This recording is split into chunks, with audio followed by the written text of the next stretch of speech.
You know someone who wants to watch our online worship services on Sunday mornings, but they've got no internet access. Here at BEPC, that's not a problem at all. You can use a regular home phone to access our online worship services every Sunday morning at 10:30. All you need to do is call this number, 289-635-4052. And when you connect, enter this access code, 3744. Well, there's one more thing. Once you've connected, please press star 1 to mute your voice. You'll hear better that way. Those numbers again, 289-635-4052, access code 3744. Please don't forget, star 1 to mute your voice. For more information, send an email to minister@burlingtoneast.net. See you next Sunday.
Well, come on in, everybody. The door's open. I'm glad you could join me on this Tuesday. It's a bit rainy day out there, but it's good to be together for a few minutes anyway on a Tuesday afternoon. I am looking a little rough and scruffy myself. I didn't have a very good night sleep. I guess this whole lockdown thing's getting to all of us, even me a little bit. There's lots going on in today's program that I've got set up. Thank you for a lot of people who've been sending in pictures and videos, and I've got quite a number of those to share with you today, as well as our regular devotional time and prayer time at the end.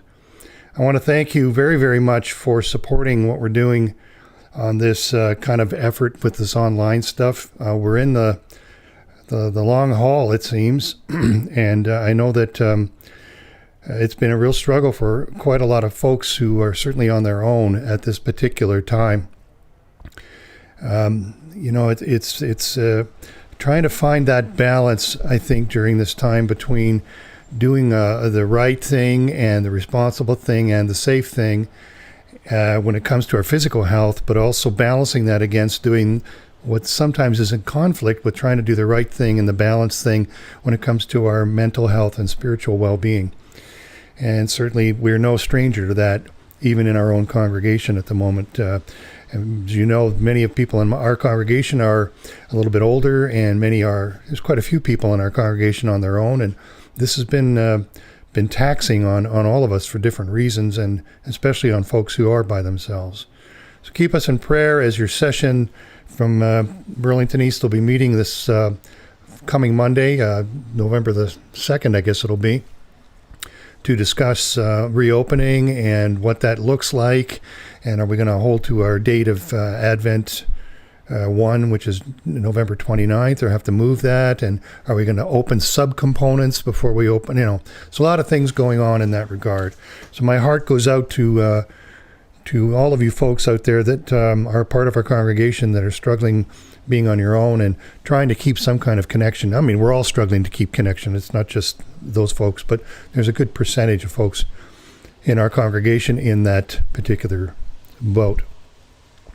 Another thing I wanted to point out is that this coming Saturday, don't forget, we need to set our clocks back 1 hour on Saturday night before we go to bed for Sunday morning. We don't want to miss church, even though it's online. We don't want to miss the live version of that. So remember, set those clocks back, folks, on Saturday. And I'll be sending out a newsletter on Friday to remind everybody. If you don't get that newsletter just yet, you can certainly send me an email, minister@burlingtoneast.net. I'd be glad to add you to that list, and it comes out every Friday, late morning, early afternoon, and it's got lots of things that are going on in our congregation, and that's the place where announcements such as that would be included. Well, Halloween's coming up, and that's also on Saturday, and I was downstairs in the lobby of our apartment building earlier this week, and they've decorated it up very nicely, and the lady that is the superintendent here does a great job. This is looking in our front lobby right there, and there's a little fireplace in the wall. She's just puts a little bit of something around for all the folks here, and she does the same thing at Christmas, and it's great to kind of feel like we got some, school spirit, I guess would be the term. Now this is a poster. There's this one and this one. This other one, I go back to this, says, this is welcome trick-or-treaters, and we'll see you next year. You can get copies of those posters if you want to put them up on your door. If you go to the Ontario.ca, I think it is, or to download those. If you go to the Ontario government website, or maybe it's ontario.gov, you can find it if you look around. You can print those posters just to let people know what you're doing come Saturday night. And there's all kinds of advice about, not going out trick-or-treating in certain areas and stuff like that. And, well, you've got to kind of sort that out yourself and decide how you're going to do that. We're going to be doing things virtually with video calls to kids and grandkids and stuff like that. So there you go. That's us. And that's a decoration at my apartment. I just wanted to share that with you today. Another thing I wanted to talk about was some of the COVID numbers in particular. And, I don't want to be putting these numbers up to alarm us or anything like that. It's just simply I'm trying to report what I'm finding on the Ontario government's website, just so we can keep on top of that, especially when our congregation's trying to decide whether we're going to be opening or not on the expected date that we were working for. The same thing's going to be happening when it comes to the other three Presbyterian churches here in Burlington. They're really rethinking that process as well. So here's a few of the numbers here, and you can see, without going into detail, some of them for the province is just showing that we're obviously greater on the right side of the screen, which is closer in October. We're greater in number than we were in the springtime, and we're not trending down yet. And these charts are just generally showing how we're still on an upswing compared to last March rather. This graphic here is talking about Burlington in particular, and the numbers of folks that we have in the different age categories, and you can see that the 40 to 59 group is the sort of the largest as far as infections are concerned. This number I got from yesterday, so it's not accurate to today, but it's from yesterday. This is Halton, region. No, this is Burlington, pardon me. This number one, this is Burlington, up 7 cases and 82 active. This one's Halton region. It's up 31. One of the reasons why the Premier was talking about moving us to stage 2 or modified stage 2, because we're over the 30 number on a daily basis. Again, showing the trending going up as far as active cases go. This is some provincial numbers right across the board. This is a map showing, as of yesterday, I guess it was, the number of cases that we had across the country. And this is an important note. I found this online, and this is a message from Halton Region's Medical Officer of Health. Halton is firmly in a second wave of the pandemic, and we can't let our guards down. It's out of concern for our community that I've put forward a new recommendation to help stop the spread. And that recommendation is wrapped around some of these things that we need to be doing. But this is what she had tweeted out online, that the urging residents to limit close contact to people only within their households and limit non-essential activities. And that's a tough one to do, because as the medical officer of health has been saying, it's trying to decide what I want to do and what I really need to do, and there's all kinds of factors around that. Another thing, as I've mentioned in the past, I spend a great deal of time watching news from Europe as well as Australia and India to get some indication of some of the things that are going on globally. And Europe and Russia are just unbelievably high numbers at the moment. And they're about a month or so ahead of us, it seems, generally speaking. At least that's my casual, uninformed observation there. But if things keep going the way they are, we're only at the beginning of this uptick, and we need to be very, very on top of that as much as possible. I don't want to spend a lot of time, as I said, on creating a stir about the COVID numbers, just to make us aware that we're still in a bit of an upswing, and we need to be very, very on top of this as much as possible. And decisions about gathering at our church building and stuff like that also have to be considered within that decision-making process. Physical health versus mental and spiritual health, and where's the middle ground, and all that sort of stuff. What else have I got? Well, we got lots that got sent in the last little while as far as what's been sent in from the web. So let's go look in the web search box and see what we can find. We put all this stuff, it's just chock-a-block full this time, and I'm hoping that we'll have some stuff that you'll enjoy and have fun with, and maybe find a little funny as well. Found on the web. Well, this first one is sent in by, we have 2 Bob D's in our congregation. So this is the elder of the 2. There's a clue. Bob D sent in, and I think you've had a bad day. Here's some pictures that he found of people who've had a really bad day.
There you go. You think you've had a bad day. A lot of those people in those photos have had some pretty bad ones too. Shouldn't laugh. Anything like that could happen to any one of us, I guess, and we'd have a pretty bad day as well. This next collection of pictures is from Bob D. the Younger, I'll call him for now. And these are some cute sayings that he passed along and kind of made his day. I hope they make yours. Here they are. Thanks, Bob.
Well, thanks both Bobs for sending in those pictures, one of a bad day and one of an encouraging day. It's great of you to send those in. Thanks very much for doing that.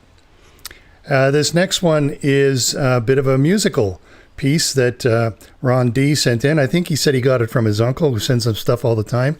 And it's, well, I'm going to leave it speak for itself. The musical piece, and it's all about Corona. Here it is. Thanks, Ron, for sending this in, by the way.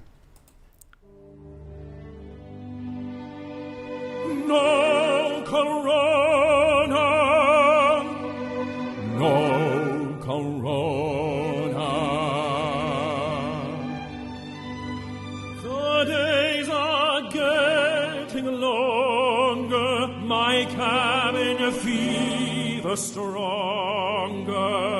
All due to bad spit on my couch now. I must sing in my pajamas.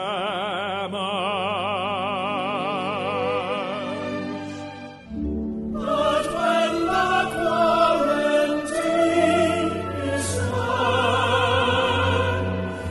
when we can gather again, as one we'll celebrate the things we took for granted all over the planet, and we will rise again, rise again,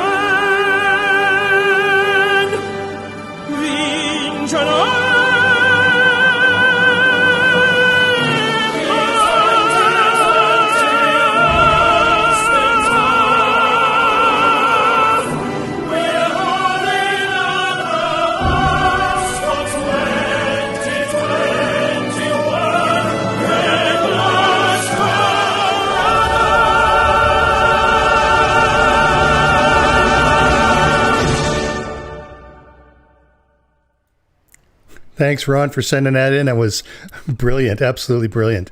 Ron, you sent in another one here that I think is great. Why I Wear Two Masks is this is titled. It's like literally seconds long, so you got to really pay attention. This why this guy wears two masks, he says.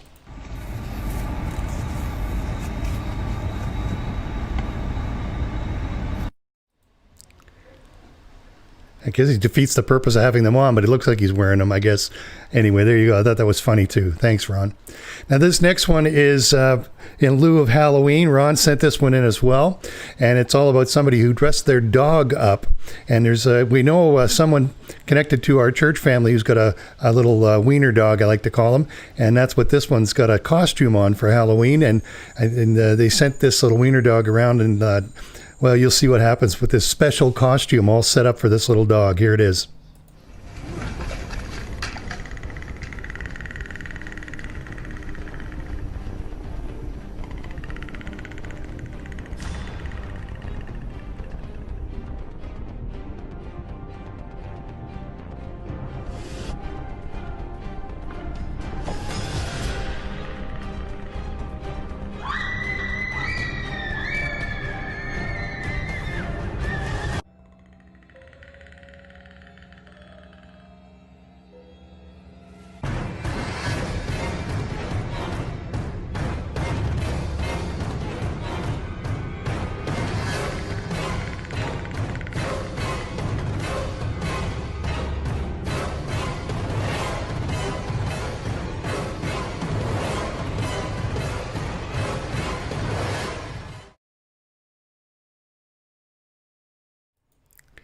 You know, it is well lit. It's just a dog wearing a goofy costume, but in the dark, it wouldn't seem like that. And I know somebody in my family's terrified of spiders, and that wouldn't be the kind of thing they'd want to run across. Thanks again, Ron, for sending that in. This next little bit is something that I think Jane had originally sent to me, and I've seen around for a little bit, and so I thought I'd throw this up, especially since we're talking about reopening and all that things. And some churches have got very creative because they've had to, you know, if they've got pews in the sanctuary, they've got to set every second one, you know, is blocked off basically. So they've got creative with some of the signs that they've put on the sides of the pews saying, you know, you can't sit in this particular row. This is a collection of a few of those signs. Here it is, pew signs for reopening.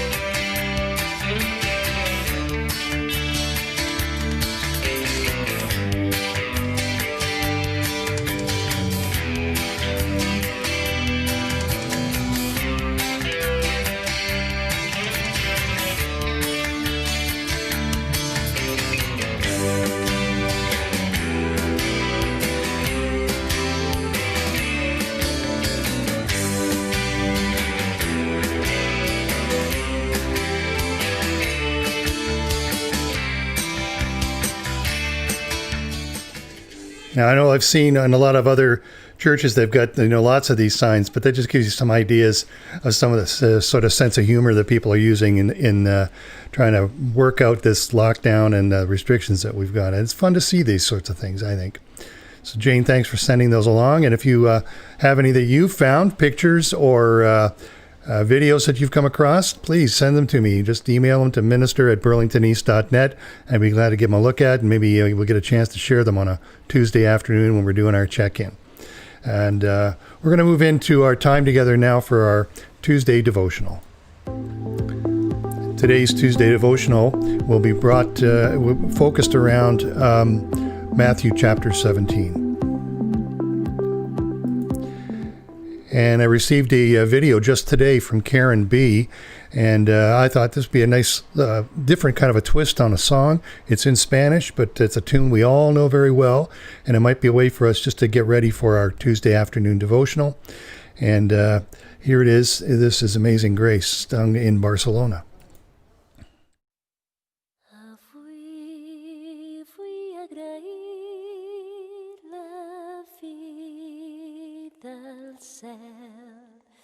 I amb tu celebrar que sóc viu ahir vaig patir tant però això és passat amb tu jo vull pregar en fort. Avui renaixeré un altre cop. Faré que la foscor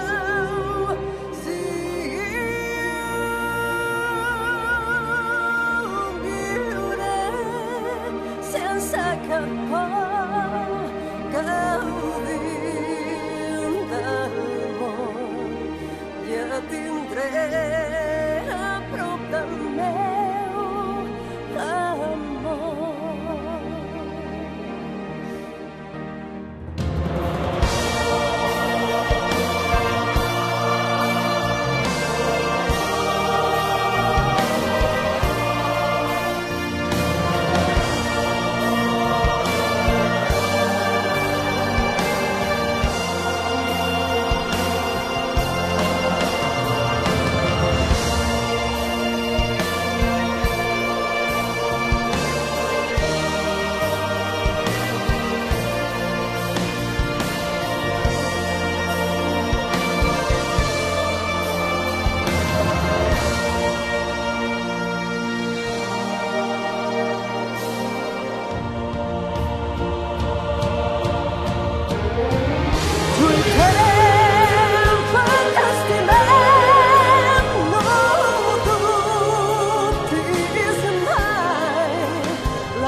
Matthew 17, reading verses 24 to 27, and we're reading from the New Revised Standard Version. The New Testament is full of stories about Peter the disciple, Peter the apostle. We can think of stories when maybe Jesus first called him, when Peter walked on water to meet Jesus, or on that Easter morning story about the rooster crowing and Peter denying Jesus. But there's a story I want to talk about today that's in Matthew that we don't know about so well. It involves the temple in Jerusalem, a fish, and a coin. You may not know this story quite as well. Let's read that now. When they reached Capernaum, the collectors of the temple tax came to Peter and said, "Does your teacher not pay the temple tax?" He said, "Yes, he does." And when he came home, Jesus spoke of it first, asking, "What do you think, Simon? From whom do kings of earth take toll or tribute? From their children or from others?" When Peter said, "From others," Jesus said to him, "Then the children are free. However, so that we do not give offense to them, go to the lake and cast a hook. Take the first fish that comes up, and when you open its mouth, you will find a coin. Take that and give it to them for you and me."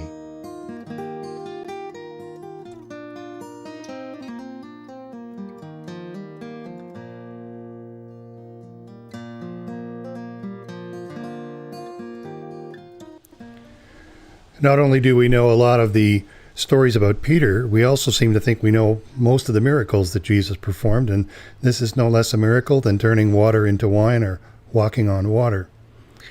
It's a little known miracle of Jesus, and it's probably a little known story because it only takes up about a paragraph in one of the chapters in Matthew.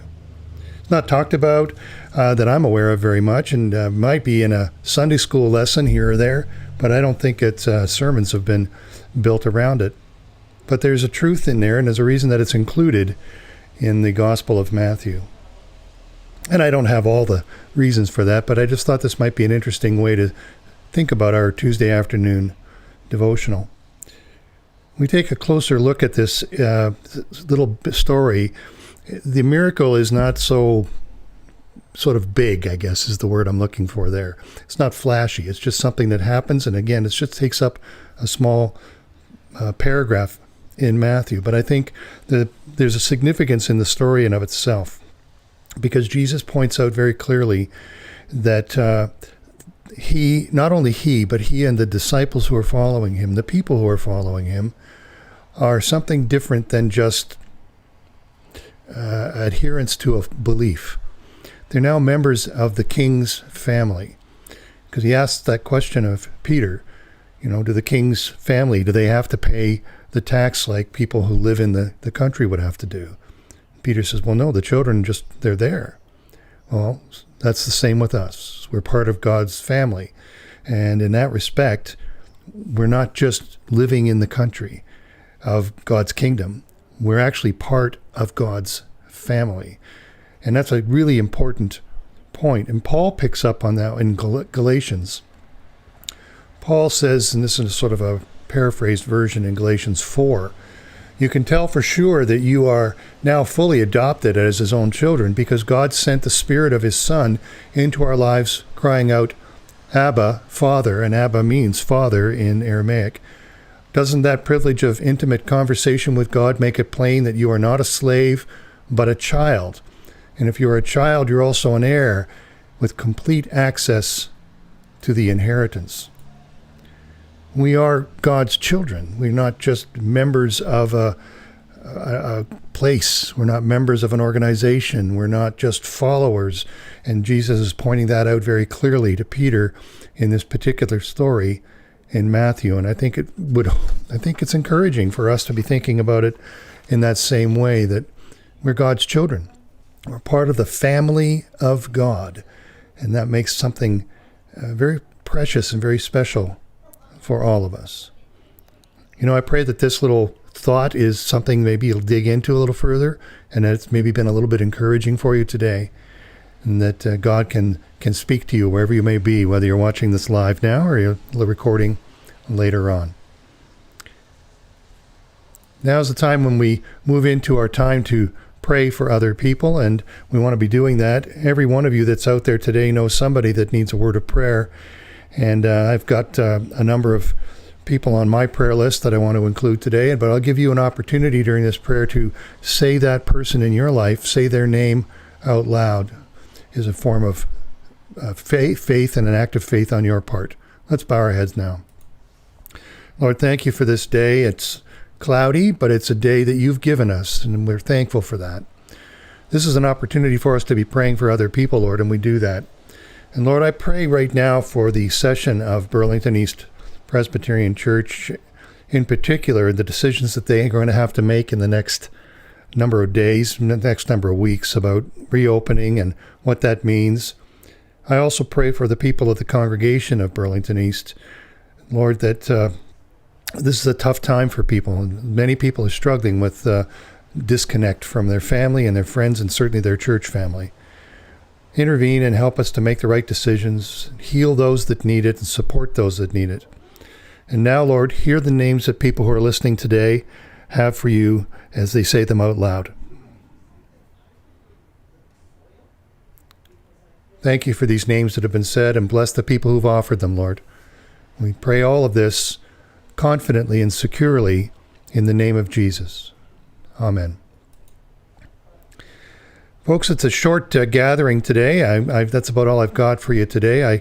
I'm glad that we were able to get together for a few minutes to share and talk a little bit. That hopefully this is connecting in some way for you with me. And I know I've been kind of behind a little bit in my getting in touch with folks, and please bear with me on that.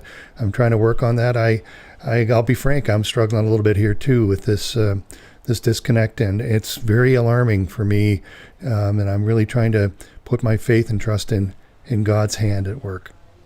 Well, I thank you for joining me today. I pray that this has been a blessing and that God will be with you wherever you may be. It's not a sunny day out there particularly now, but we've been enjoying the fall colors, and that's what I want to leave you with as I go today. I've got a collection of some photos taken in and around Burlington and the Halton area, and some lovely fall colors and some music. Hope to see you next time, and hopefully we'll see you on Sunday. God bless. Thanks again.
You know someone who wants to watch our online worship services on Sunday mornings, but they've got no internet access. Here at BEPC, that's not a problem at all. You can use a regular home phone to access our online worship services every Sunday morning at 10:30. All you need to do is call this number, 289-635-4052. And when you connect, enter this access code, 3744. Well, there's one more thing. Once you've connected, please press *1 to mute your voice. You'll hear better that way.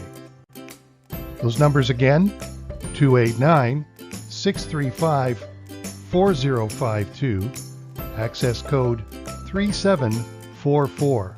Please don't forget *1 to mute your voice. For more information, send an email to minister@burlingtoneast.net. See you next Sunday.